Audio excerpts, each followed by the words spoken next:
back. Mayor, are you ready? You got us. Yes, All right, got very us. good. All right.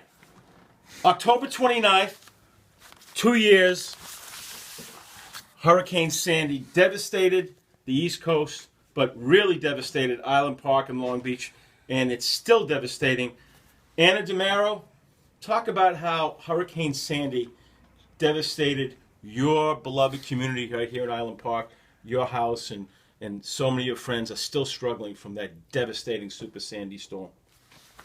Again, Howie, thank you. Like this article says, it really says it all. We have nothing left but our shoes. You know, many people here in Island Park are not multimillionaires, so we had to use our own money because New York Rising has not given us enough to rebuild or raise our homes, which are needed here. We're little summer home bungalows, and most of the homes here are little summer home bungalows, and we need help from New York State Rising. You know, my husband's on Social Security. We have everything that we own is in our home. I spent all our money to lift our home, to rebuild, so we're safe. I don't have to pay the astronomical amounts of flood insurance, where my neighbors are from $1,700. They're already up to $3,800 in flood insurance. If anyone's out there, New York Rising, Cuomo, the mayor of Island Park, if you're hearing us, we need your help. We need someone to go out there and in the forefront and speak, tell people that we need help here. Like Long Beach has Billy Crystal. D'Amato should be here trying to help us out, or someone that has recognition, not just Anna and Mary Ellen or Gary. We need a movie star or someone to bring it out that we need help here in Island Park. Thank you, Howie. Mary Ellen, talk about specifically what the storm did to your house and how it affected you. And what are your thoughts of, like, before the storm was coming? And you know, a lot of times we say, oh, it's not going to be that bad, but Superstorm Sandy really was that bad. What are your recollections of 2 years ago, October 29th, how it affected you here in Island Park? Well, I actually wasn't too concerned about Superstorm Sandy when I heard it. I, of course, took off the day of work. I believe it was a Monday into a Tuesday.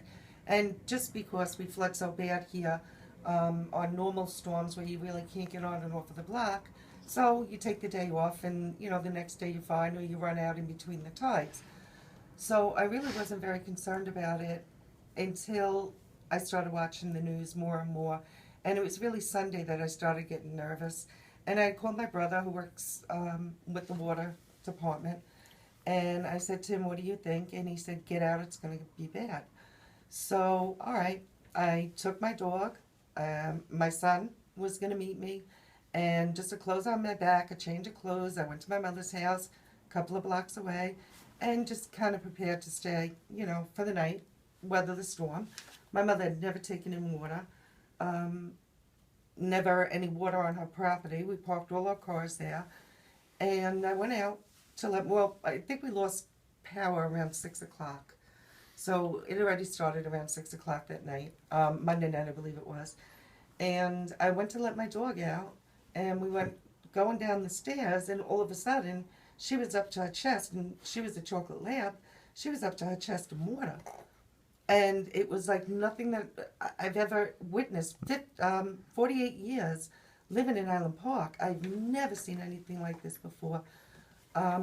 We turned around, went back into the house, and the eerie thing about the whole thing was we were losing our cars. And all down the block, all around us, all you can hear were cars crying. They were just crying because the water, they were being submerged in the water, and their alarm systems were going off. It was absolutely horrible. It was horrible.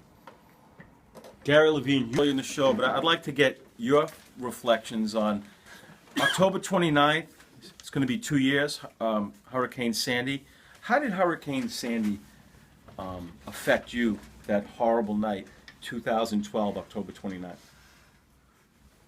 Well, it was the night itself. I was fortunate enough to leave because swans tried to come in my house, so I realized I had to leave. But I had no idea when I came back, my house was going to be completely destroyed. 7 feet of water had come into my first floor, and I when I first walked in, I didn't even realize. I said, well, okay, and I had no idea you have to rip out your entire everything, or your sheetrock, your kitchen, everything. My entire first floor was destroyed. I lost everything. My oil tank was ripped out from outside my house. It's still not finished. It's still not fixed. I had to borrow money to fix it. In huge amount of money borrowed, and I never got any help at all from New York Rising or FEMA.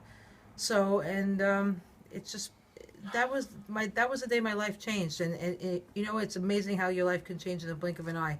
You go down, you see people, and I went down to New Orleans. I saw those people. Little did I know that pretty soon I would be one of those people. And I'm not blaming anybody, but I think that some politicians could really help us out a little bit and really realize that our lives were all destroyed. I mean, thank God we're alive, but financially, I mean, my kids, have no money left now, so I have to take care of my future.